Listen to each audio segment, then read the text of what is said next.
안녕하십니까. 신종년 행복 디자이너 이규철입니다. 대학에서 15년 강의와 글로벌 헬스케어 전문기업 대표 CEO를 역임하고 현재 한중일 친선교류협회 자문위원, 기업 경영 컨설턴트 겸 신종년 행복 디자이너 사회과학자로 활동하고 있습니다. 지금까지 저서로는 시진핑과 차이나의 도전, 중국 기업 경영관리 매뉴얼, 신중년朋友们准备好了吗？为了健康100岁干杯。 즉 신중년 여러분 준비됐습니까? 청춘을 위하여, 건강 100세를 위하여 건배. 그리고 베트남, 인도, 인도네시아 비즈니스 진출 전략, 그리고 신중년 행복 디자인, 그리고 리더의 필승 전략, 손자병법에서 배우는 등 20여 권이 있습니다.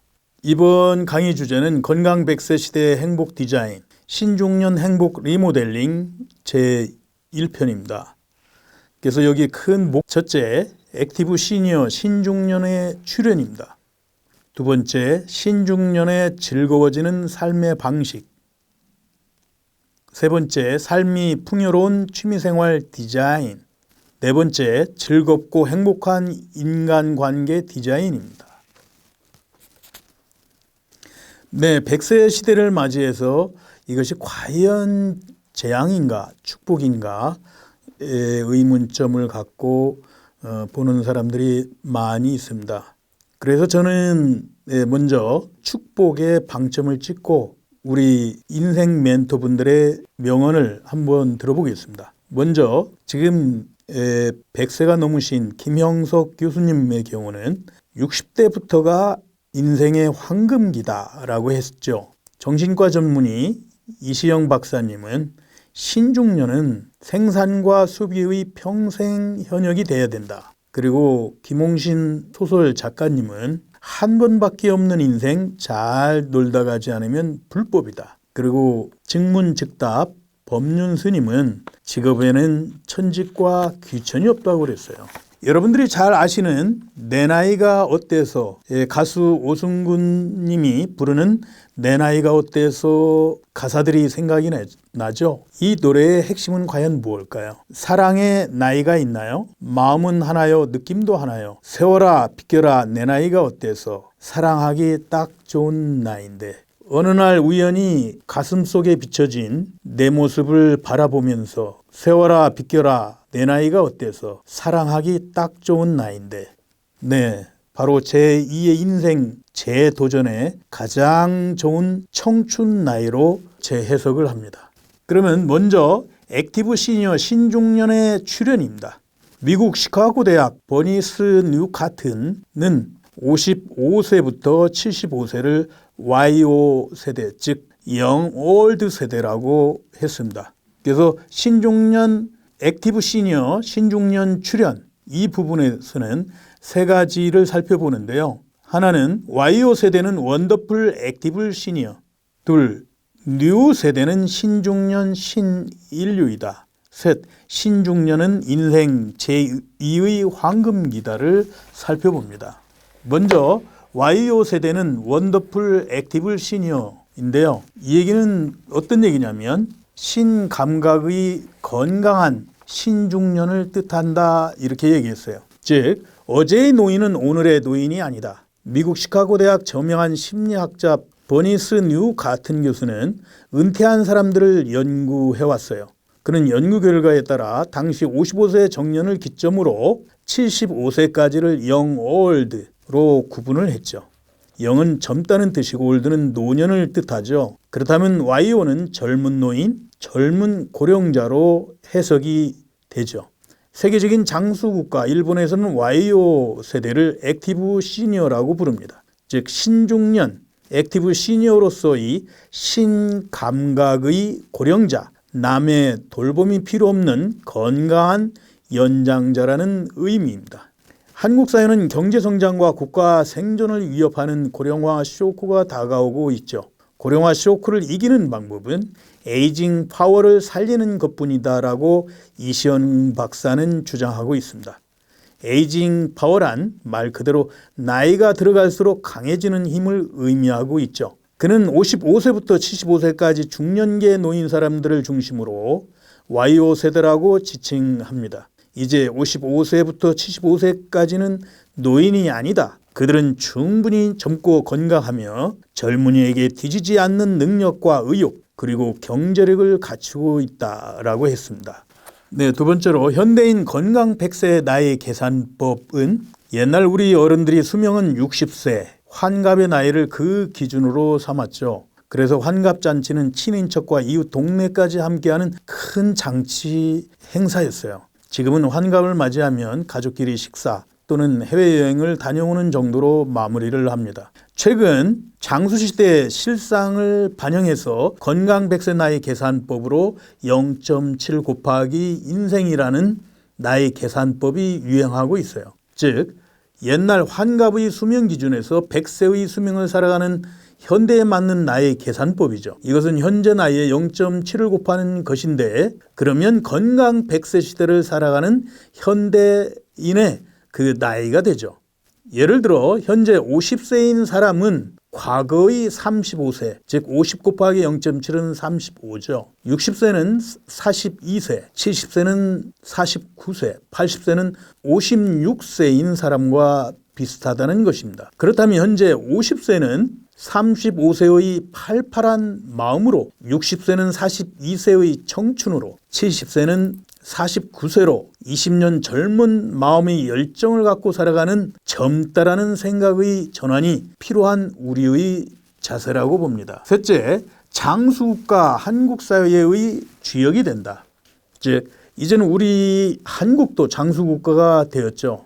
근데 여성 1인당 출산율은 1.08명 이하로 세계 최저 수준입니다. 평균 수명이 급격한 증가와 세계 최저 수준의 출산율은 한국 사회를 빠르게 고령화시키고 있죠. 한국은 2000년도에 65세 이상 인구 비중이 전체의 7%를 넘는 고령화 사회, 2018년도에는 14%, 2026년에는 20%로 초고령화 사회로 진입할 전망입니다. 세계 최고의 고령화 스피드입니다. 한편 생산 가능 인구는 즉 15세에서 64세로 2016년도에 3,619만 명을 정점으로 해서 2050년도에는 2,242만 명으로 감소할 전망입니다. 노인 간호비용, 의료비 및 요양비의 증가, 국민연금의 부실화, 생산 인구 감소로 인한 경제성장의 둔화는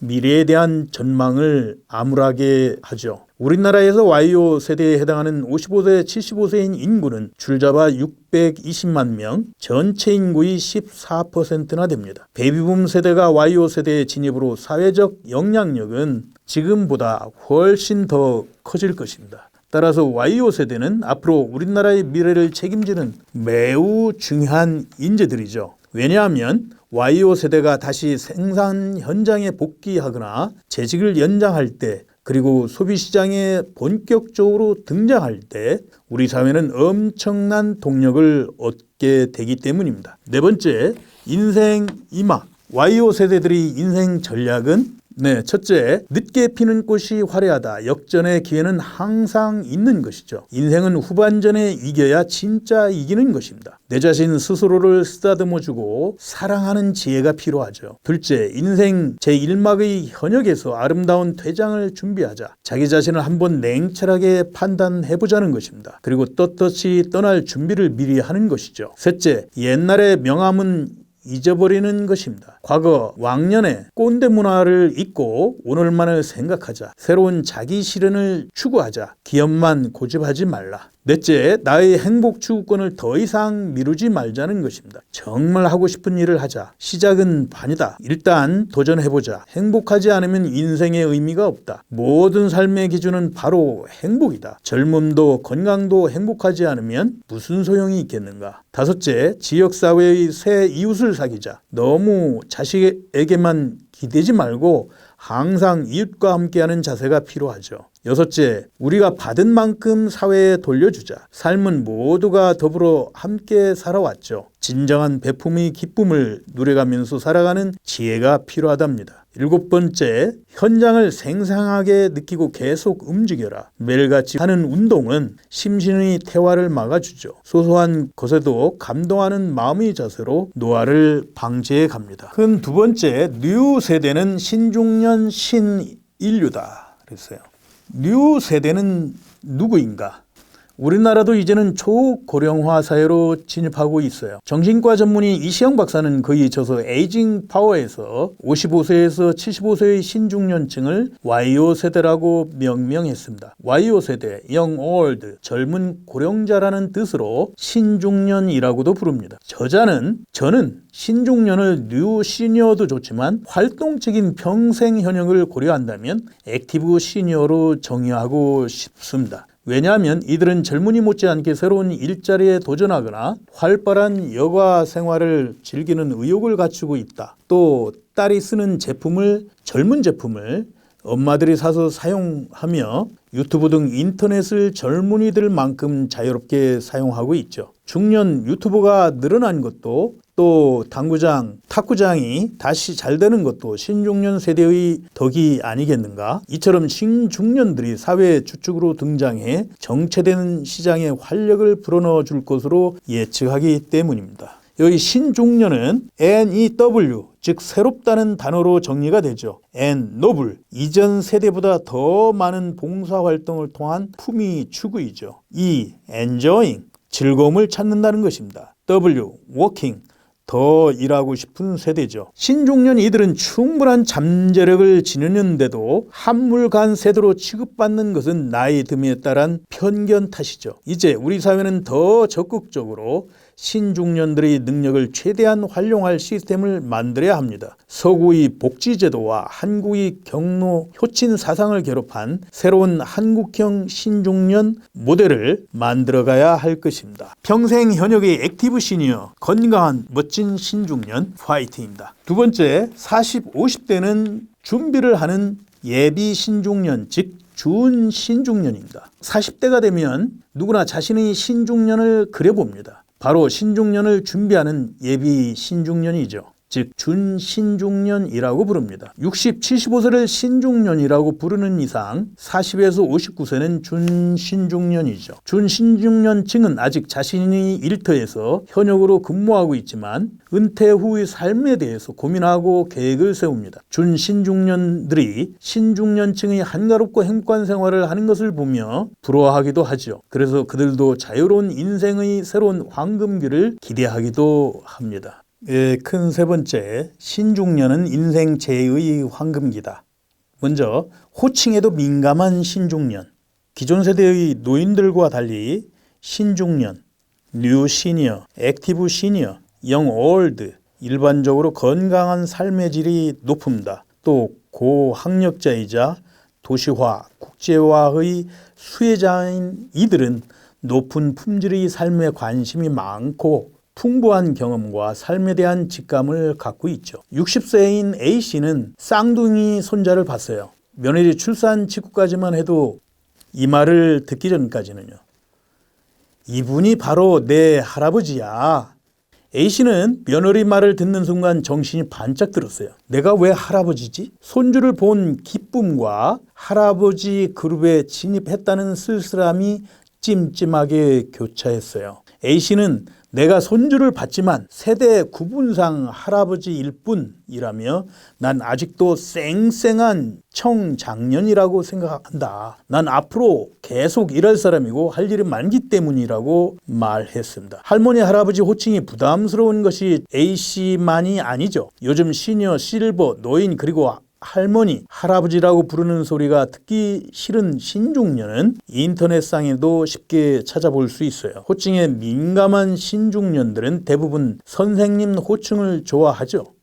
또는 형님, 누님으로 불러달라고 합니다. 시니어 친목 카페에서는 서로 닉네임으로 부르고 있어요. 두 번째, 인생 최고로 멋진 여행을 떠나보자. 프랑스어 바캉스라는 말이 있죠. 즉 휴가를 뜻합니다. 이 말은 텅 비어 있다라고 하는 라틴어 바카티오에서 유래되었어요. 모든 것을 텅 비워야 비로소 새로움으로 가득 채울 수 있다. 묵은 고민을 다 내려놓고 홀가분한 마음으로 여행을 떠나야 더 나은 내일을 창조할 수 있다.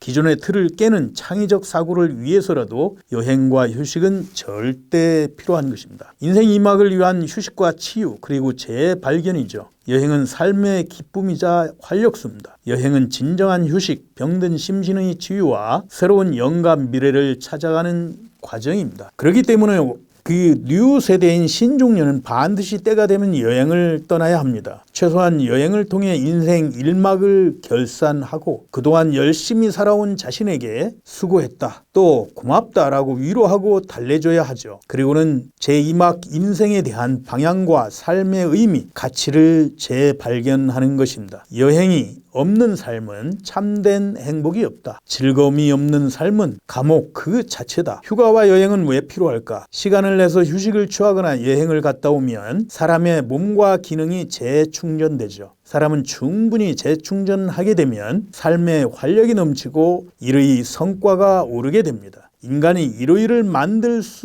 쉴 수 있도록 한 것은 놀라운 발명이죠. 인생은 긴 여행이다. 인생의 여행은 어떠해야 할까? 이것은 각자 고민하고 결정해야 할 것입니다. 자기 스스로 멋진 여행 계획을 세우고 당당히 가는 인생이 있는 반면 주변에 휩쓸려 허우적대며 가는 여행도 있죠. 우리네 인생의 여행은 단 한 번밖에 주어지지 않죠. 인생을 최고로 멋진 여행이 되게 해야 합니다. 세 번째, 신중년은 평생 현역 각오로 뛴다. 이시영 박사는 신중년은 언제든지 생산하고 소비하는 평생 현역이 되어야 한다고 말했어요. 60, 75세의 사람들에게 필요한 것은 그 사회의 존재 가치가 확인이다. 만일 60세에 은퇴하게 되면 인생의 전반은 끝난 것이고 신중년은 인생의 후반 과정이 남아있다고 했습니다. 이 박사는 한국인은 30살까지 공부하고 취업 준비를 하기 때문에 본격적으로 일하는 인생 전반전은 20년 남짓 일하며 은퇴 후 인생 후반전은 전반전보다 훨씬 더 길고 복잡한데 우리가 제대로 준비하고 있는가? 라고 반문을 했죠. 이 그림에서 보다시피 63세 이강환 씨는 성남 FM 방송 DJ를 계속하고 있어요. 그리고 서울 청계천 오간수교 시니어 수상 패션쇼 신중년들 모델들의 그 무대를 볼 수 있죠. 이때 키워드는 언제나 청춘이었다 했습니다.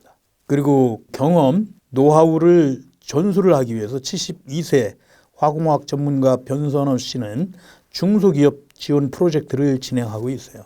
마침 여기 그 패션쇼를 보니까 생각이 나네요. 저도 인도네시아 체험 마케팅 센터에서 제가 패션쇼를 2번을 했어요.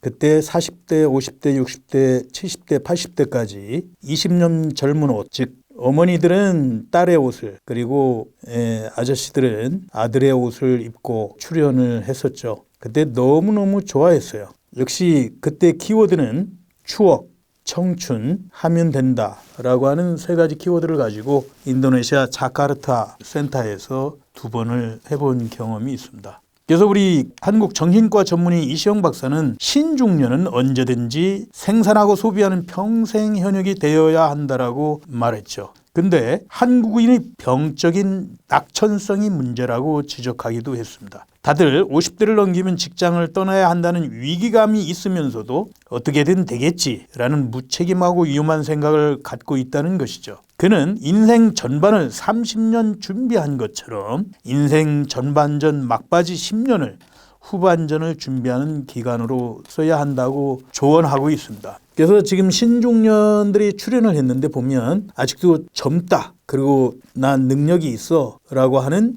자신감을 갖고 있다는 것입니다. 즉 6075년도 신중년 세대는 주관적 인식도 젊어져 있고요. 난 나이보다 평균적으로 7.3세가 젊다. 노인 기준은 70.9세는 돼야 한다. 그 다음에 93%가 나이보다 능력이 있다. 77%는 어린 상사 밑에서 일할 수 있다라고 하는 자신감을 보였고, 건강도 자신감이 있다. 69%가 나는 건강하다. 그리고 45%가 한 달에 한 번에서 3번 성생활을 한다라고 하는 그러한 자신감을 전국 500명 설문조사를 통해서 알 수 있었습니다. 인생의 정오에 인생의 오후를 준비하라. 신중년 열의 9은 모두가 나는 젊다, 일하고 싶다, 활기차다 라고 하고 있어요. 은퇴 후 인생 후반전은 전반전보다 훨씬 더 길고 복잡한데 제대로 준비하고 있는가? 이시영 박사는 묻고 있습니다.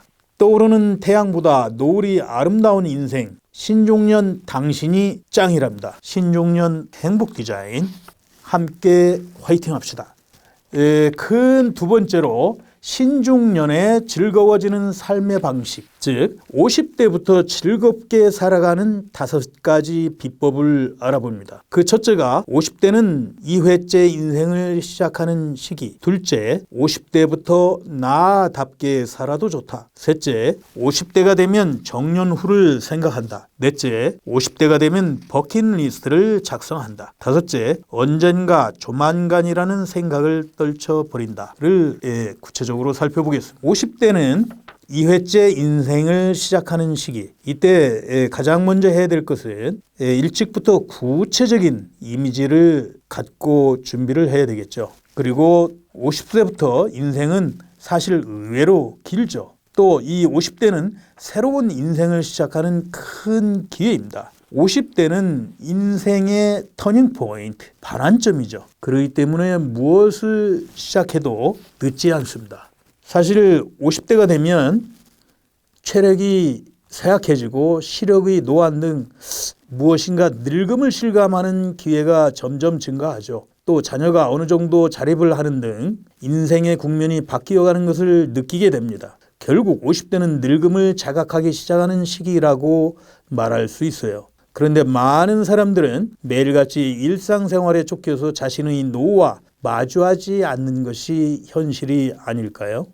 그래서 여러분들 그림에서 보듯이 우리가 인생의 정오 50세를 보면 20대부터 50세까지 보면 30년이 걸리고요. 또 우리 여기 김영석 교수님 계시지만 100세 인생을 놓고 보면 50세부터 그 오후가 30에서 약 50년 정도 긴 세월이 있다는 거죠. 스위스 심리학자 카롤 융은 사람의 인생은 일출부터 일몰까지 50세는 인생의 정오다라고 했습니다. 네, 두 번째, 50대부터 나답게 살아도 좋다. 50대부터는 사회 가치관에 떠내려가면 안 되고 나의 멋을 갖고 살아간다는 것이죠. 먼저 잔업하지 않고 마치도록 일을 끝낸다.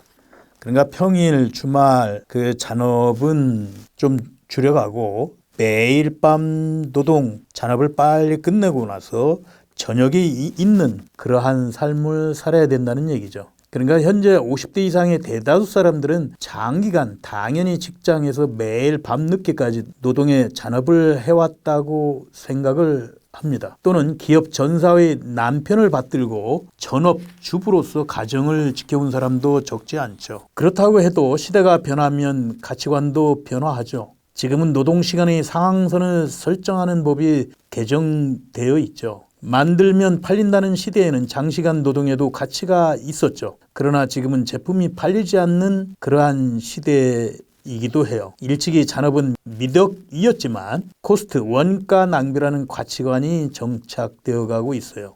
마찬가지로 현재는 맞벌이 세대가 주류가 되면서 아내가 가정을 꼭 지켜야 한다는 가치관도 희미해져 가고 있어요. 그래서 두 번째 사회 가치관에 떠내려가지 말자는 여성은 가정을 지키는 전업주부다. 이젠 전업주부 남편도 있죠. 지금 조사에 의하면 그 성인 57%가 가족과 저녁 식사를 자주 못한다고 했습니다. 사실 가족과 함께하는 삶을 찾아가는 것이 중요하다 볼 수 있습니다. 세 번째, 눈치 보지 말고 책임감 갖고 나답게 산다는 것입니다. 즉 50대부터는 나답게 살아도 좋다. 사회의 가치관에 너무 휘둘리지 말고 당당하게 살자, 이 뜻입니다. 나의 삶을 찾아 일과 후에는 골프 연습도 좋고요. 또 친구들과 함께 여행을 떠나는 것도 좋습니다. 다녀오세요. 책임감을 갖고 내 멋대로 내 자신답게 살아가는 것입니다. 즉 사회의 가치관에 휘둘리지 않고 나의 멋을 갖고 살아간다는 것이죠. 연대별 직장인 행복지수 비율을 이렇게 보면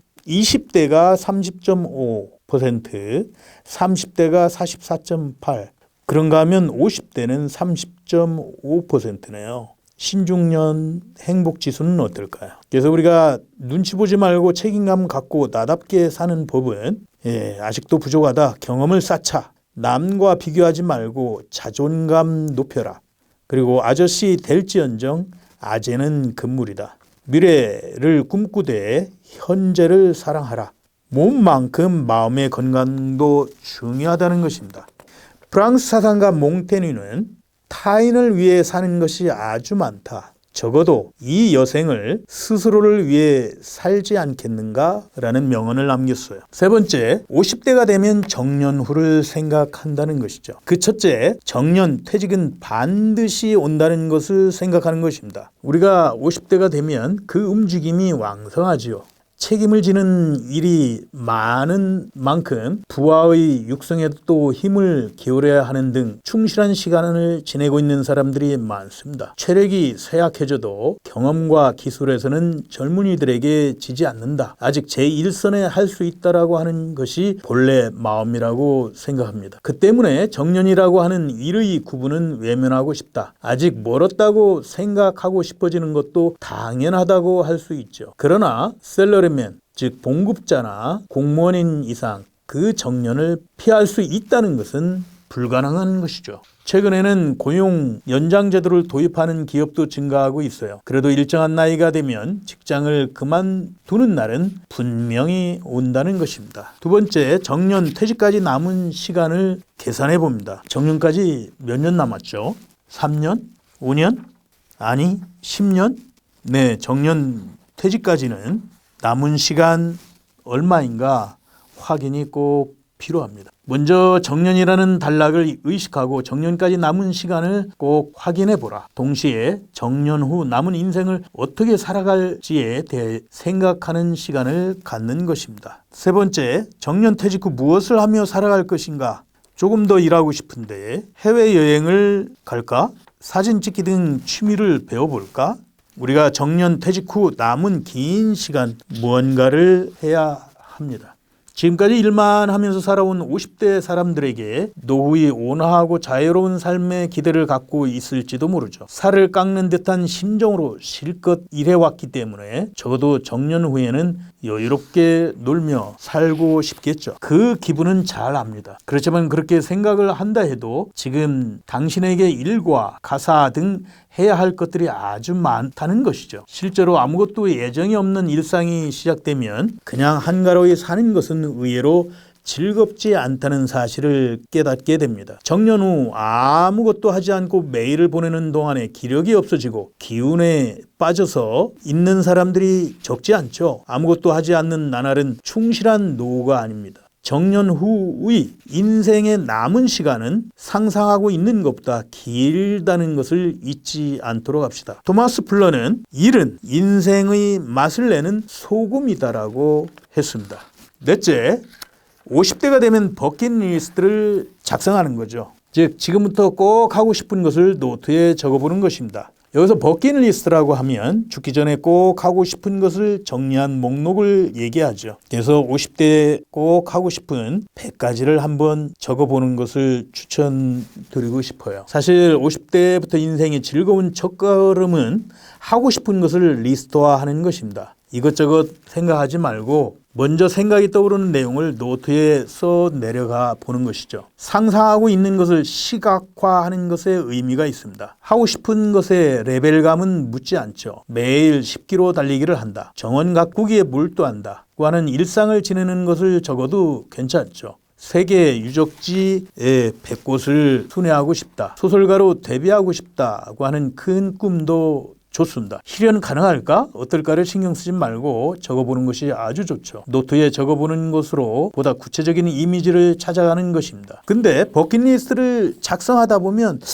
진짜 두서없이 이것저것 쭉 작성할 수는 없죠. 사실은 그래서 여러분들 편의를 위해서 버킷리스트 작성에 7가지로 분류를 해봤어요. 첫째, 여행, 가령 제주에 한 달 살아보기. 둘째, 취미, 배우는 거죠. 글쓰기, 텃밭 가꾸기, 수영, 또 취미 동호회 참가 등. 세 번째, 관계, 가족입니다. 불편한 관계를 해소하고 용서하기, 또 전화번호를 정리하고 새로운 친구 사귀기 등이 있죠. 넷째, 일, 성취, 자격증 10개 따기, 창업, 귀농, 귀화 등 여러 가지 일들이 있겠습니다. 다섯 번째, 보람인, 자기가 갖고 있는 재능을 기부한다든지 또 사회활동에 참여, 장기 기증, 봉사활동 1000시간 등이 있겠고, 여섯 번째, 도전입니다. 웰다잉, 즉 유언장, 드레스 입고 파티하기, 세컨드 하우스 짓기, 고급 요리 먹기, 주식, 펀드 투자하기 등. 마지막 기타는 버킷리스트 만들기,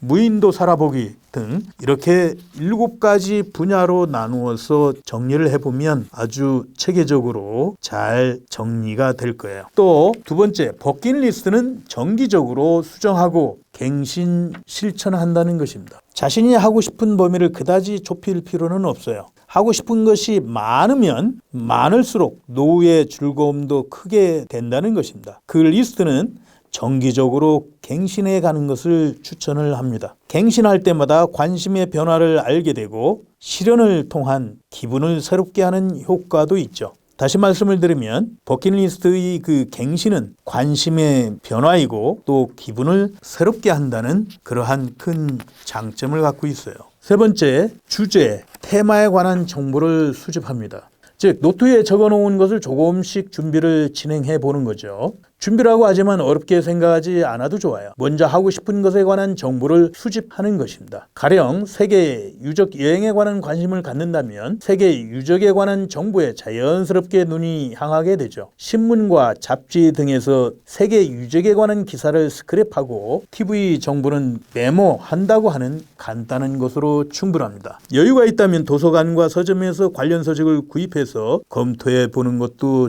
좋아요. 세미나 등에 참가하여 배우는 방법도 있죠. 정보를 수집, 정리하여 실현에 옮길 때 무엇이 필요한지 어떻게 준비해야 하는지도 명확해집니다. 어쨌든 준비를 진행하다 보면 자신에게 딱 맞는 주제를 발견할 수 있을 것입니다. 그러한 주제를 갖고 노후를 향해 차분히 되어가는 것이 중요하죠. 스위스 시인이자 작가인 우스테리는 램프가 타는 동안 인생을 즐겨라. 시들기 전에 장미를 꺾어라고 하는 명언을 남겼습니다. 다섯 번째, 언젠가 조만간이라는 생각을 떨쳐버린다. 하나, 시간 속도가 가속한다는 사실을 이해하는 것입니다. 즉 나이가 들면 들수록 시간은 쏜살 같은 속도로 지나가죠. 얼마 전에 1월 달을 맞이한 것이 정신을 차려보니 벌써 6월 달에 접어들고 있어요. 이러한 경험은 누구에게나 있을 것입니다. 1년은 그 사람의 연령 시속으로 지나간다고 하죠. 20세의 경우 시속 20km, 1년이 지나가고 50세는 50km, 70세는 70km로 지나가고 있어요. 아, 그렇구나. 나도 모르게 무릎을 탁 치고 맞장구 치고 싶어집니다. 막상 장래의 준비를 시작하려고 해도 이러니 저러니 하는 동안에 어느새 반년이 지나 1년이 지나가 버립니다. 마음 어딘가에 50대는 아직도 젊고 노후는 멀리 있다는 기분이 있는지도 모릅니다. 그래도 연령 시속에 의하면 지금부터 시간이 지나가는 체감 속도는 점점 가속하고 있죠. 그렇기 때문에 인생이 끝날 때까지 결코 브레이크를 걸 수 없는 것입니다. 그래서 우리가 발놀림을 가볍게 해서 시간을 내 편으로 해야 되겠죠. 그래서 두 번째는 발품, 풋워크로 시간을 내 편으로 만든다는 것입니다. 시간의 속도에 떨어지지 않게 하려면 어쨌든 발놀림을 가볍게 하는 것이 첫 번째입니다. 먼저 언젠가 조만간이라는 단어를 삼가하는 것입니다. 마음먹는 즉각 행동에 착수하는 것이죠. 가장 비싸게 드는 낭비가 시간 낭비라고 했습니다. 언젠가는 조만간에 이러한 생각은 떨쳐버리는 것이죠. 그래서 5세컨드 룰이라고 하는 5초의 법칙이 있어요. 지금 바로 행동으로 좋습니다. 가령 오래된 친구와 만나 식사를 하고 싶다고 생각이 들면 그날 메일과 전화 등으로 연락을 합니다. 그 수고만 아끼지 않는다면 일은 확실히 진행되어 갈 것이죠. 자격시험 공부를 할 생각이 있다면 곧바로 교과서를 구입해서 시작합니다. 사람은 하지 않는 이유를 찾는 것에 천재죠. 언젠가 조만간 등이라고 하고 있으면 하지 말아야 하는 이유가 점차 생겨나서 결국 아무렇지도 않게 괜찮아지고 맙니다. 발놀림을 가볍게 하는 훈련은 노후 인생에 확실히 도움이 됩니다. 평소 시간을 내 편으로 삼아서 할 일을 찾아두면 막상 노후를 맞이했을 때 우왕좌왕할 걱정도 없어지는 것이죠. 그러면 자산가 또는 여유는 각자가 자신이 결정을 해야 되겠죠. 그래서 돈의 무게를 선택할 것인지 시간, 즉 여유 무게를 선택할 것인지는 각자의 상황에 따른 가장 좋은 노후의 삶의 방식을 선택하면 되겠습니다. 테오프라스토스는 시간은 인간이 쓸 수 있는 가장 값진 것이다라고 하는 명언을 남겼습니다. 큰 세 번째, 삶이 풍요로운 취미생활 디자인. 활기찬 노후를 위한 취미 배움 6가지 비법을 공개합니다. 하나, 평생 지속할 수 있는 취미를 시작한다. 둘, 취미를 계속하기 위한 목표를 결정한다. 셋, 자유로운 스타일로 여행을 즐긴다. 넷, 배움을 통한 인생을 풍부하고 깊게 한다. 다섯, 대학에서 공부에 재도전한다. 여섯, 자격증 취득은 50대에 스타트한다. 먼저 첫째, 평생 지속할 수 있는 취미를 시작한다는 것입니다. 취미는 인생을 풍부하게 하는 열쇠죠. 지금부터 취미를 시작하는 것입니다. 생애를 즐겁게 하는 것이 가능하게 되죠. 그러면 왜 취미는 50대에 시작하는 것이 좋은지요? 왜냐하면 사실 취미라는 것은 노후의 생활을 풍부하게 하는 데 큰 열쇠가 되죠. 지금 현재 맞아 이것이다 라고 하는 취미가 없는 사람은 가능한 빨리 취미를 찾아 놓는 것입니다. 정년 후에 시간이 있으면 시작할 거야 라고 생각하지 말고 50대부터 스타트 시켜놓는 것이 중요합니다. 왜냐하면 해를 거듭할수록 인내력과 계속하려고 하는 의지가 조금씩 점점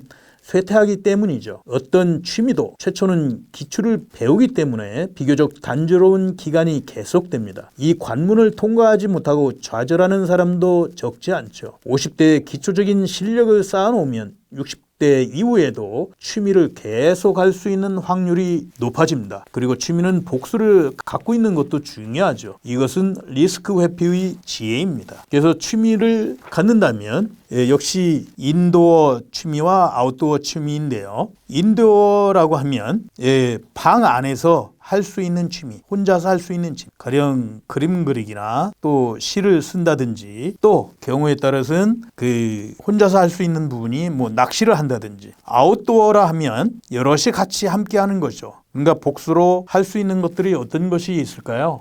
수영이라든지 또 합창 등등의 이러한 것들이 있겠죠. 그래서 복수의 취미를 갖는 것이 좋습니다. 세 번째, 옛날에 좋아했던 일을 취미로 하는 것입니다. 내 자신이 뭔가 취미를 가지는 것을 추천한다고 하면 반드시 돌아오는 것이 무엇으로 하면 좋을까 모르겠다라고 하는 대답입니다. 이 경우는 과거를 돌이켜보고 옛날에 좋아했던 것, 동경했던 것을 취미로 하는 방법이 있어요. 학생 시대에 수영을 한 적이 있다면 수영을 다시 해보는 것이죠. 옛날에 익혔던 솜씨라는 말 그대로 몸에 익혀져 있는 기술은 그냥 그렇게 잊어버리는 것은 아니죠. 초심자보다 확실히 빠르게 수준 향상이 가능하죠. 어릴 때는 바이올린을 동경했지만 부모님께 허락받지 못했다라고 하는 사람은 바이올린에 재도전해보는 것도 좋다고 봅니다. 어른이 된 지금은 악기에 투자를 하는 사치도 허용될 것입니다. 젊었을 때 밴드 활동을 했던 사람이 옛날 동료들이 함께 모여 연주하는 것, 멋진 취미를 즐기는 방법이라고 생각합니다. 영국의 시인 이자 소설가인 월터 스콧은 즐거움이 없는 인생은 기름 없는 램프다라고 했습니다. 두 번째, 취미를 계속하기 위한 목표를 결정한다. 그 첫째, 숫자를 설정하면 취미가 장기간 지속된다는 것입니다. 지금까지도 갖고 있다고 해도 오랫동안 지속하지 않았다. 금방 실증을 내는 성격으로 무엇을 해도 바로 내던져버린다. 이러한 사람은 취미에 숫자 목표를 설정하는 것이 유효합니다. 목표와 가능한 숫자를 명확히 하면 달성 가능성이 훨씬 높아지기 때문이죠. 숫자화를 하면 실증을 잘 내는 사람이라도 계속할 수 있는 동기가 될 것입니다. 결과의 두 번째, 결과에 연연하지 말고 과정을 즐긴다. 지금까지 여러 가지 다양한 일을 해온 사람은 목표의 달성을 위한 노력하는 습관이 이미 몸에 배어 있죠.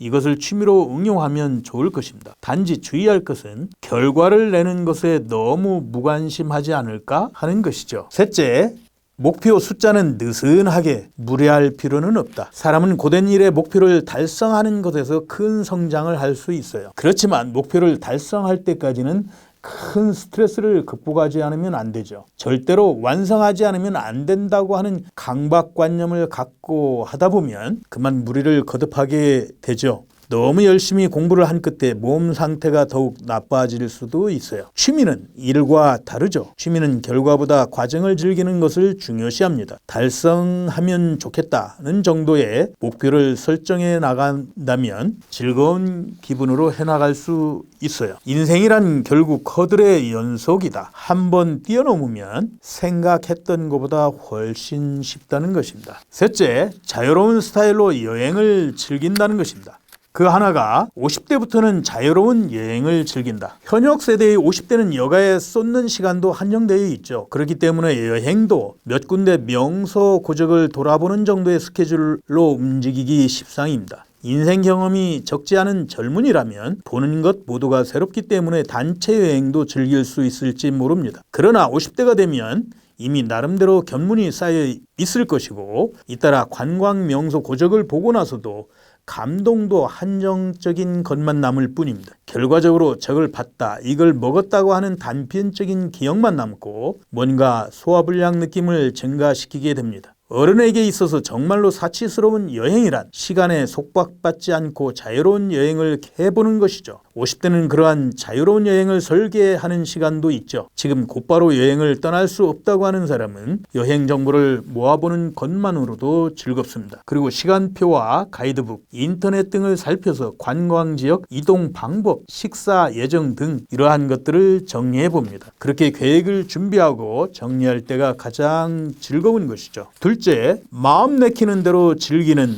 도중 하차죠. 실제로 자유로운 여행할 수 있는 기회가 있다면 홈쇼핑 등 기획 상품을 활용하는 여행도 참고할 만하죠. 상품명은 다양하기 때문에 젊은이들이 하는 여행 등 특별한 연령 제한이 없는 것을 선택합니다. 각 지역 주요 관광 지역을 순회버스 차량을 이용하는 것도 하나의 방법이랍니다. 셋째, 며칠간 해외여행이 아닌 롱스테이 여행을 추천합니다. 빡빡하게 설계된 패키지 여행보다 내 취향, 내 호흡으로 거니는 자유로운 여행, 촉박한 시간에 늘 아쉬움이 남는 단기 여행보다는 느긋하고 여유로운 장기 여행이 인기입니다. 이른바 한 달 살기, 롱스테이는 나이와 국경을 초월해 인생의 선물과 같은 한 달 더 나가 2, 3개월을 꿈꾸는 모든 이에게 로망이 되고 있죠. 월리엄 서머싯 몬은 인생이란 표를 사서 궤도 위를 달리는 차에 탄 사람은 알 수 없다고 했습니다. 넷째, 배움을 통해 인생을 풍부하고 깊게 한다는 것이죠. 그 하나, 50대부터는 정말 좋아하는 주제, 테마를 선택해서 배운다는 것입니다. 사실 공부는 인생의 끝이 없죠. 배움을 습관화하면 장래 생활이 풍부해집니다. 우리가 젊었을 때는 학력을 따기 위해서 또 일에 필요한 지식을 얻기 위한 것, 또 실리를 의식해서 배우는 경우가 많았어요. 철학을 배워서 인간이란 무엇인가를 연구하는 것, 천문학의 세계에 잔뜩 기대하는 것도 좋겠지요. 50세를 지나면 충분히 인생 경험을 축적했기 때문에 젊었을 때와는 다른 깊이 시점에서 사물을 보는 것이 가능하죠. 그리고 정년 후에는 배움에 대해 마음껏 시간을 투입할 수 있다. 과연 이 이상의 호사가 있을까요? 둘째, 일찍이 지적 적금의 습관을 들여놓는 것입니다. 가령 좋아하는 영화를 철저히 즐긴다. 취미의 장기를 둔다. 젊었을 때 한 수영에 도전한다. 어느 것이나 다 훌륭한 배움의 일부이죠. 연령에 관계없이 어제보다 한 발짝이라도 성장을 목표로 합니다. 그러한 기분이 있는 한 일상생활의 장이 배움의 무대가 되죠. 이것이야말로 생애 학습의 실천인 것입니다. 가능하다면 지금부터 배움의 주제를 알아보고 조금씩 착수해 놓는 것이 베스트입니다. 이 시기에 배움의 도움닫기가 가능하다면 노후의 충실도는 크게 변화하죠. 셋째, 평소부터 배우는 것 습관화하는 것이 중요합니다. 장래를 위해 금전적인 준비를 함과 동시에 지적인 면도 축적하는 습관을 들여놓는 것이죠. 평소에 틈을 내서 책을 읽거나 세미나에 참가를 하죠. 그러한 지적 적금이 노후의 생활을 지탱해 주는 것입니다. 오비디우스는 학문은 인격 속으로 옮아간다고 했습니다. 다섯 번째, 대학에서 공부에 재도전한다는 것입니다. 대학에서도 배우는 멋진 인생 시대이죠. 정년 직후 기력도 체력도 충분하고 대학에서 다시 배우는 안성맞춤 시기이죠. 최근은 저출산에 따라 대학이 사회인에게 문호를 개방하는 경향이 가속하고 있어요. 신중년 학생의 수도 급증하고 있죠. 신중년 학생은 젊은 학생들보다 대학과 학부, 담당 교수를 열심히 조사해서 수강하고 있답니다. 어느 때보다 더 한층 스스로 일을 해서 얻은 돈으로 진학하는 것이기 때문에 상당한 열의가 있죠. 그렇게 열심인 신중년 대학생을 상징하는 일인이 바로 우리 자신이 될 수 있습니다. 대학 캠퍼스 생활을 목표로 하는 것도 멋진 인생이라고 할 수 있죠. 그런가 하면 오픈대학에서 공부하는 방법도 있어요. 야, 이제 와서 수험 공부라니 무리야. 학비를 생각하면 대학 진학은 비현실적이란 말이지. 이러한 이유로 대학에서 배움을 포기해버리는 것은 아까울 따름입니다. 오래전부터 바쁜 신중년을 위한 대부분 대학마다 사이버 대학, 통신 교육 과정이 있죠. 또 각 대학마다 평생 학습관이 있어요. 이른바 오픈 칼리지 공개 강의 수강입니다. 입시나 수험 등의 허들을 경유하지 않고 대학에 신청하고 수강료를 납부하면 누구나 강의를 들을 수 있어요. 바쁜 50대라면 오픈 칼리지를 배우는 것도 좋습니다. 실제로 캠퍼스에 발을 들여놓으면 기분이 젊어질 뿐만 아니고 교우 관계도 넓어지는 기회도 있어요. 대학의 통신교육 과정을 통한 방법도 즉 사이버 대학 등 이러한 길도 있답니다. 여섯째, 자격증 취득은 50대에 스타트한다. 즉 창업, 일과 결부되는 자격증을 취득하는 것입니다. 정년 후에 창업을 생각하고 있다. 새로운 일을 하고 싶다고 하는 경우는 자격의 취득을 염두에 두고 싶은 것이죠. 직장에서는 어느 정도 지식과 스킬을 축적했다고 해도 그것만으로 정년 후에 일을 추진해 나간다는 것은 한계가 있어요. 자격은 신용을 얻기 위한 큰 수단입니다. 진심으로 자격증을 취득하기 위해 도전한다면 체력, 기력 등이 충실한 50대부터 시작하는 것이 가장 좋습니다. 논어의 공자는 배우고 때때로 익히면 또한 기쁘지 아니한가? 라는 명언을 남겼습니다. 큰 네 번째, 즐겁고 행복한 인간관계 디자인입니다. 즐거운 인간관계 만드는 6가지 비법을 함께 살펴봅니다. 첫째, 친구 사귀는 방법을 재검토한다. 둘째, 지역 인간관계가 노후 충실도를 좌우한다. 셋째, 곤란할 때는 솔직하게 도와달라고 한다. 넷째, 자원봉사를 통해 마음의 만족을 얻는다. 다섯째, 부부의 애정을 깊게 다시 시작하자. 여섯째, 자녀, 손자와 능숙하게 교류하는 방법이 있습니다. 그 가운데 첫째, 친구 사귀는 방법을 재검토하는 것이죠. 그 하나로 50대가 되면 친한 친구 중요하죠. 젊은 사람들과 무리한 교제는 삼가할 필요가 있어요. 노 인생을 지지한다는 것은 친하게 지내는 친구들입니다. 정년퇴직하면 일, 업무 관계로 알고 지낸 인연과는 떨어지게 되죠. 주부의 경우도 자녀가 성장해 가면서 엄마 친구라는 관계는 소원해져 갑니다. 그렇기 때문에 50대부터는 일이나 자녀가 개입하지 않는 인간관계를 만들어 가고 싶어지는 것이죠.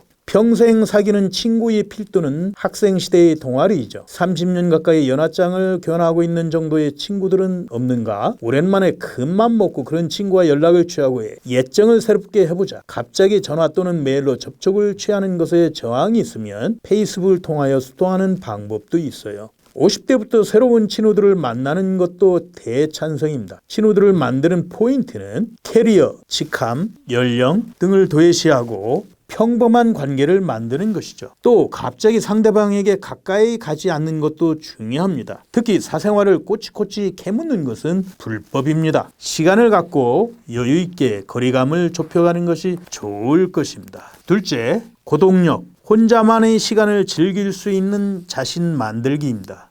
한편 정반대의 말을 한 것 같지만 인간관계를 정리한다와 동시에 고독의 내성을 길러둔다는 것도 매우 중요합니다. 정년 후에는 인생의 즐거움을 규명하는 집대성의 시간입니다. 젊은 친구들과 마지못해 계속하여 사귈 필요 등은 없죠. 함께 있으면서 스트레스를 느끼는 사람과는 서서히 페이드 아웃 할 것을 권유합니다. 교제를 몇 번인가 거절함으로써 서서히 관계를 소원해 가는 것이죠. 또 함께할 사람이 없다면 무언가 즐겁지 않는 생각도 듭니다. 미술전을 혼자서 감상해도 영화관에 혼자서 가도 즐겁다. 이것도 인생을 즐겁게 하는 중요한 기술이죠. 커피숍에 혼자서 들어가서 노후의 삶을 생각하는 시간을 만드는 것도 중요한 경험입니다. 꼭 고독력을 닦아보자는 것입니다. 이 세상에서 가장 강한 인간은 고독 속에서 혼자 일어서는 자다. 노르웨이 입센 시인 극작가는 명언을 남기고 있습니다. 둘째, 지역 인간관계가 노후 충실도를 좌우한다는 것입니다. 그 하나, 정년 후에는 자택 주변, 즉 활동의 기초가 되죠. 지금부터 그 인간관계 발판을 만들자는 것입니다. 이를 갖고 있는 50대 사람 가운데는 아침 일찍 나가서 밤늦게 기거하는 사람도 많죠. 지역의 인간관계가 희박하다는 것을 쉽게 상상할 수 있어요. 그렇지만 곧바로 찾아오는 정년 후에는 상황이 일변하여 자택 주변의 지역이 활동 범위가 됩니다. 결국 지역의 인간관계 유무가 노후의 충실도를 크게 좌우한다는 것입니다. 지역의 인간관계를 만드는데 상응하는 시간이 걸리죠. 50대의 집에서 조금씩 그 지역의 발판을 만들어가는 것이 중요합니다. 일찍이 지역에 대비해 놓으면 정년을 맞이할 때는 인간관계도 넓고 매일 충실하게 지낼 수 있게 될 것입니다. 지역에 동아리를 만든다고 해도 무엇을 해야 할지 모릅니다. 그러한 사람은 정보 수집부터 시작을 하죠. 시나 구, 그 지역의 광고지나 공공시설에서 배포하고 있는 팜플렛 등을 통해 지역 활동을 체크하는 것입니다. 관심이 있는 활동이 있다면 참가를 해보는 거죠. 처음에는 견학을 하고 재미있다고 생각하면 입회를 하면 좋다는 것이죠. 그 가운데는 자치단체가 주도하여 지역 대비를 후원하고 있는 경우도 있습니다. 둘째, 자신부터 웃는 얼굴과 상대방 이름을 기억하는 것입니다. 그게 바로 포인트죠. 지역사회에서는 현역 시대의 소속처나 직책이 대부분 통용되지 않습니다. 오히려 그러한 것을 휘두르는 사람은 가장 먼저 따돌림 받게 되죠. 지역의 데뷔를 성공하기 희망한다면 당신 자신의 인간성입니다. 단도직입적으로 말한다면 부침성이 좋아야 해요. 처음으로 지역 활동에 참가하는 경우에는 긴장으로 주눅이 드는 경우를 알 수 있어요. 단지 그럴 때야말로 웃는 얼굴을 유의해야 합니다. 웃는 얼굴로 스스로 인사를 하는 것이죠. 웃는 얼굴로 말을 걸어준다면 누구도 불쾌하게 생각하지는 않을 것입니다. 웃는 얼굴로 인사를 하면 대화로 자기소개를 할 때 그 포인트는 상대방의 이름을 확실하게 기억해 놓는 것입니다. 그리고 다음에 만났을 때 무엇 선생님 안녕하세요 라고 이름을 부르는 것이죠. 이렇게 하여 상대방과 거리감을 가깝게 할 수 있습니다. 윌리엄 셰익스피어는 사회는 사교적이지 않는 자에게는 편안하지 않다라고 했습니다. 세 번째, 곤란할 때는 솔직하게 도와달라고 한다. 즉 직장, 가정에서도 도움받는 훈련을 시작해보자는 것입니다. 한국인의 정서에 나이를 먹고 주변에 폐를 끼치는 것은 부끄럽다. 자기 뒷바라지는 끝까지 자기가 한다라고 하는 경향이 강하죠. 확실히 스스로 가능한 것은 스스로 한다고 하는 자립정신은 언제까지나 갖고 있게 있겠다는 것이죠. 그렇지만 현실적으로 전혀 다른 사람 도움 없이 인생을 살아간다는 것은 불가능합니다. 누구에게도 의지하지 않는다고 너무 열심히 한 결과 상황을 악화시키고 더 나아가 주위에 폐를 끼칠 우려도 있어요. 세대에 관계없이 누구에게나 자기 혼자서 할 수 없는 일들이 많죠. 서로가 도와주는 것이 가족과 사회의 건전한 자세인 것입니다. 해를 거듭한다는 것에는 그때까지 얻은 것을 잃는 측면이 있어요. 그런 때에 주위에 도움을 요청하는 것은 부끄러운 것도 아무것도 아닙니다. 아무리 알아도 해결할 수 없는 문제가 있다면 도움을 요구하면 좋다는 것이죠. 도움을 받다라고 해도 50대는 아직 감이 안 잡히겠지만 우선은 이 기본을 이해하는 것입니다. 도움을 받기 쉬운 사람이 되기 위한 방법이 있어요. 도움을 받기 쉬운 사람이 되는 것에는 비법이 있는데 그 첫 번째는 평소부터 서로 도울 수 있는 인간관계에 마음이 끌리는 것입니다. 일방적으로 도움을 받는 것이 아니고 상대방으로부터 의뢰를 받으면 성심성의껏 대응하는 것이 기본입니다. 또 직장에서 일을 할 때는 단지 며칠까지 이것을 부탁합니다라고 의뢰하는 것이 아니고 이 건은 누구누구가 자신이 있는 누구누구 씨에게 꼭 부탁드리고 싶습니다 등의 표현으로 전해보는 것이죠. 상대방이 동기부여는 업될 것입니다. 두 번째는 반드시 감사의 마음을 표현하는 것이죠. 고맙습니다. 정말 도움이 됐습니다. 라는 마음의 예의를 말로 표현한다는 것에 유념해 주세요. 프랑스의 화학자, 미생물학자인 파스테르는 우연은 준비 안 된 사람을 돕지 않는다라고 했습니다. 넷째, 자원봉사를 통해 마음의 만족을 얻는다. 50대부터 자원봉사 활동을 시작해보자는 것입니다. 구미에서는 퇴직 후 제2의 인생을 자원봉사 활동에 쏟는 삶의 방식이 정착되어 있죠. 한국도 과거 자연재해 등 경험을 통하여 자원봉사에 대한 관심이 높아지고 있어요. 따라서 어떤 자원봉사 그룹 활동에 참가한 60세 이상의 고령자가 점차 증가하고 있는 추세입니다. 참가하는 단체에는 단순한 자원봉사 단체도 있지만 마을회관, 자치단체 등 취미 서클도 있기 때문에 그룹 활동 모두가 사회에 공헌을 하는 것은 아닙니다. 그래도 활동을 통해 지역사회에 공헌하고 있다고 하는 사람들이 점차 늘어나고 있어요. 자원봉사도 좀 더 많은 사람들에게 맡기면 좋다고 생각하는 경우도 있을지 모르겠지만 초고령 사회의 현재 신중년 자원봉사에 의지하는 기대가 점차 높아지고 있습니다. 그래서 우리가 여기서 자원봉사 활동에 참가해 본다, 또 해드리고 있다는 기분으로 있다는 의식을 갖는 것이 중요합니다. 실제로 활동을 통해서 고맙습니다라는 감사의 말을 들으면 마음 깊은 곳까지 기쁨을 얻게 되죠. 사람에게 도움이 되고 있다는 실감은 생기와 충실감을 가져다 줍니다. 고령자의 생활지원 자원봉사에는 자기의 장래 모습을 구체적으로 이미지화할 수 있는 장점도 있어요. 그렇기 때문에 무엇인가를 어떻게 준비해 놓는 것이 좋은가를 정신적인 면도 포함하여 준비가 가능하도록 합니다. 자원봉사 내용은 다양하지만 추천은 고령자의 생활 지원입니다. 고령자의 병원 왕래, 물건 사기, 가사 등을 도와준다든지 말의 상대가 되어주는 것 외에 재택 노인을 양로원 등에 보내어 목욕이나 간호, 식사 등을 제공하는 지원 서비스 운영 지원 등이 있습니다. 경험을 통해 얻은 것은 귀중한 지식입니다. 자기의 장래 모습을 이미지할 수가 있죠.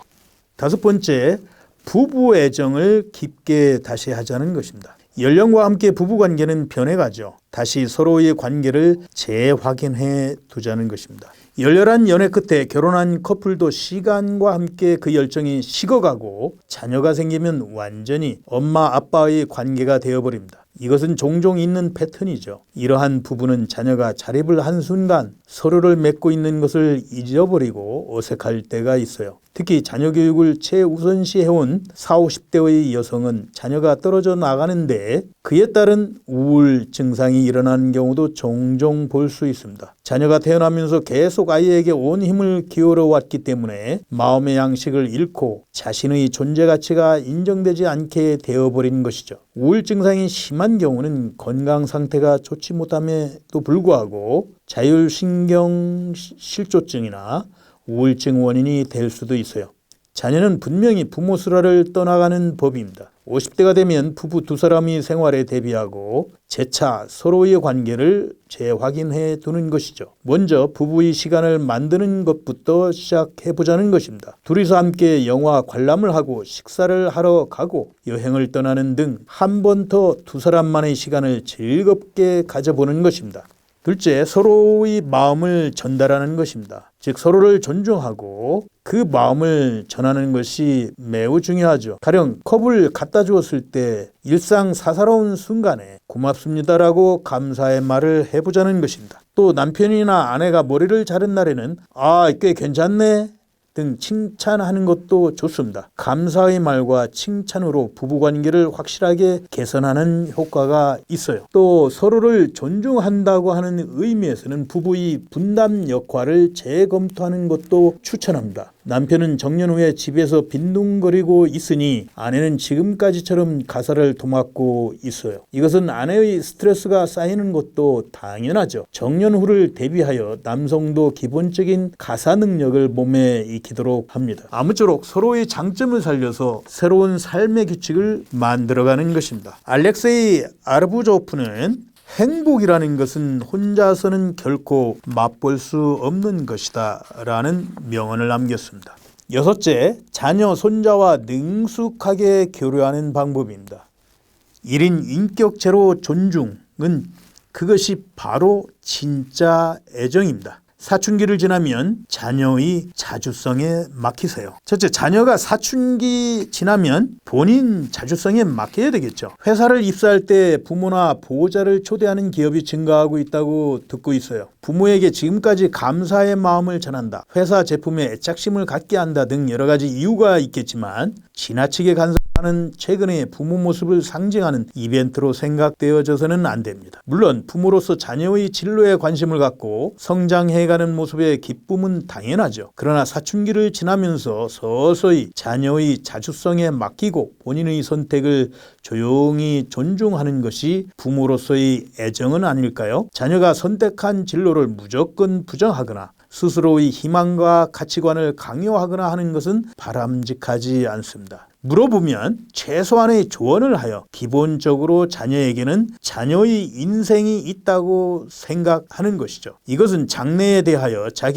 자신이 인생을 살아가기 위해서도 피할 수 없는 길이죠. 그래서 의지할 때만 최소한 도와주는 것입니다. 손자의 인생에도 결코 깊게 들어가지 않는 것이죠. 이것은 자녀가 결혼을 하고 손자를 보고 나서도 마찬가지입니다. 맞벌이하는 딸이 시키는 대로 손자를 돌보다가 자기의 자유시간이 전혀 없게 되는 사람이 있어요. 또 아들 부부의 내 집 마련 자금을 지원하거나 차를 구입한다든지 하는 부모를 종종 보게 됩니다. 경제적으로도 체력적으로도 여유가 있기 때문에 할 수 있는 지원이라고 말할 수 있지만 이것은 장래 트러블 씨앗이 될 수도 있습니다. 부모로서는 자녀나 손자를 지원한다고 하면서 그만 자신도 모르게 말참견하고 싶어지는 것이 사람의 인정입니다. 그렇게 해서 자녀의 가정에 개입한 결과 부모와 자식 관계에 균열이 생기는 경우가 적지 않죠. 역시 자녀의 가정에는 깊이 들어가지 않고 무슨 일이 있을 때만 손을 내미는 관계가 이상적일 것입니다. 만약 손자에 대해 무엇인가 해주고 싶은 것이 있어도 도와줄 수 있는 일이 있으면 협력하고 싶은데 등과 자녀 부모에게 말하는 것을 꼭 잊지 않도록 해주세요. 자녀 또는 손자와 능숙한 교류를 하는 방법입니다. 자녀의 가정에 깊숙이 관여하지 않는다. 자녀가 선택한 길을 부정하지 않는다. 가령 취직하기 전에 전 세계가 보고 싶다. 안 돼. 부정하면 안 되겠죠. 자기의 희망과 가치관을 강요하지 않는다. 가령 할아버지 발자취를 계속 따라가야 한다. 등 강요하는 것도 안 되겠죠. 손자에게 말 참견하지 않는다. 손자에게 무엇인가 하고 싶은 때는 자녀 부부에게 사전에 얘기를 해주는 것 잊지 말아요. 일단 유사시 경우에만 손을 내밀어 준다. 뭔가 도와줄까? 이렇게 시작을 하면 되겠죠. 묻는다면 최소한의 조언을 해준다. 이럴 때는 어떻게 하면 좋죠? 그럴 때는 이렇게 하면 되겠어 라는 조언을 해주는 것입니다. 돈 지갑이 돼서는 안 된다는 것입니다. 손자가 기쁜 얼굴로 다가오면 무심코 지갑을 여는 기분은 이루 말할 수 없죠. 그러나 이것은 돈으로 손자의 기분을 잡고 있을 뿐입니다. 손자가 대학에 지나가면 부모가 책임지는 교육비 부담이 당연히 크죠. 손자에게 교육자금을 대주는 것도 당연하다고 말할 수 있습니다. 교육자금은 각자 가정에서 대화 협의를 통해 결론을 내릴 부분입니다. 그런데 그것과 별도로 일상적으로 손자와 얼굴을 맞대면서 작은 용돈을 준다든지 또는 물건을 사준다든지 하는 것은 교육상 문제가 있을 수도 있어요. 돈을 주는 것은 새해 선물로, 또 생일과 크리스마스에는 사전에 상담한 후에 선물을 하는 등 규칙을 정해놓는 것이 중요합니다. 네, 건강 100세 시대 행복 디자인 신중년 행복 리모델링 제1부를 여기서 마치는데요. 역시 우리가 이제 신중년으로서 출발을 하고 또 활주 비행을 한 이후에 우리가 이륙을 하죠. 건강한 멋진 신중년. 주인공은 바로 내 자신입니다. 고맙습니다.